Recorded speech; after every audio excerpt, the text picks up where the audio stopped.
Hey guys, we're going to talk about how to take notes using note cards for your research paper. So I actually made everything in advance so that it would make it quicker and easier to explain these things to you.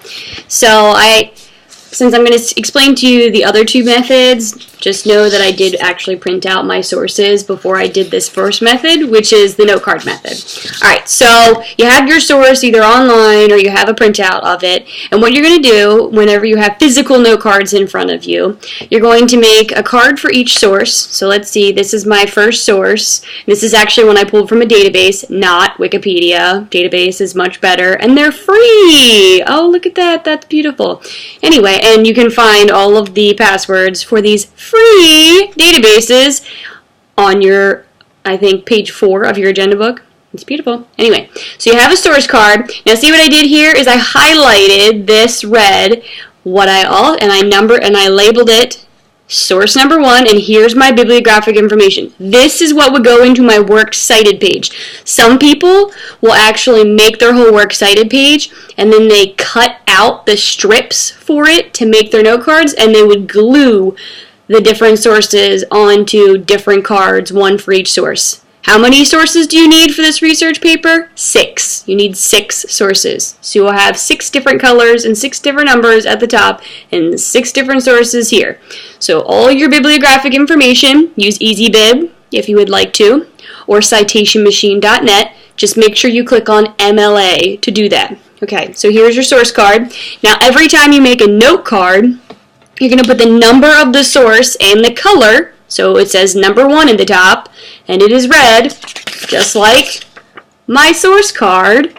And then what I have, and this is backwards for you, I apologize, but then what you have here, it says accomplishments, heroic. So this is actually how I plan to use the information in my paper.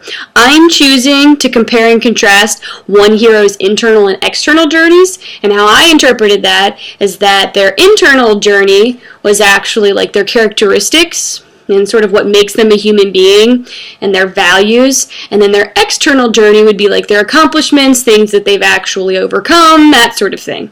So for here, the person I actually chose was Ben Carson. He actually works at Johns Hopkins. Pretty cool. Anyway, I have accomplishments, and I put in parentheses heroic, and then I have a direct quote. Anytime you have a direct quotation, put it in quotation marks, so that when you put it into your outline or your paper, it doesn't look like you are plagiarizing. And then down here it says page 1 of 5. Now if you're pulling from the internet, it's not going to give you page numbers on the internet, but when I printed it, which is where I actually wrote down all my notes from, when I printed it, it has the page numbers at the bottom, and really, that's just to help me. So you don't necessarily need page numbers, but it might be helpful to you whenever you're going back and looking at your notes again and you're looking back at the sources, you might want to actually put your page numbers. So source number and the same color as the source card. How you plan to use it, I want to use it for accomplishments, and I already know that accomplishments for me is the hero's external journey. And then I have here is the note from the article, and it's in quotation marks because it's directly quoted from the source, and then page number down here. Okay? I did another card for it, and this was his characteristics. And then underneath of that, I put not afraid of challenge, like not afraid of a challenge, because that was the characteristic for this card. And then I have a direct quote, Dr. Carson tackles the toughest cases from congenital dwarfism to inoperable brain tumors. And then I made another little note for myself, he seems to run in when everybody else runs out, kind of like a firefighter. And then page 1 of 5 for that article that I printed out. Okay, so that's source 1. And then look at that. Even if they all get mixed up, I can still figure out where all of my notes came from because I have this handy-dandy little number and color-coded at the top. Beautiful. I have a second source. Look at that. Source number 2. And then I have the bibliographic information. Again, you can use EasyBib if you would like to make your life easier. EasyBib, easier. And then I have my notes about that source. Also says 2. Also says 2. Also orange, just like the source. Look at that. It's so beautiful. Color coding. Yay. Okay, so my source information here, I did all direct quotations, but if you paraphrase information, obviously you don't have to put that in direct quotes, but I just liked exactly how they said it in the article itself. I just pulled what I needed to. Now, something important for you to notice about my direct quotations, see how I have this in bracket? You can't, it's backwards, but let me read it to you and then you can see. Delivered in opening shot, and then I have in brackets, delivered in open shot, in front of President Obama, end bracket, against political correctness. So what I did there, anytime you want to add something to a quote to clarify for your reader, but you don't want to paraphrase, put it in a bracket. It shows that you as the writer added something to the original quote anytime it's in brackets. Perfect. And I put page 2 of 4, again, that's because I printed out the article, and it was page 2 when I printed it out. You don't have to have page numbers if it's not provided for you, but again, it might make it easier for you when you're going back to look at the sources again to find your notes, because maybe you want to get more information from that section of the article, and it would be helpful to you if you knew which page number it was on. So there we go, and this says characteristics, brazen, look at that vocab word, woo!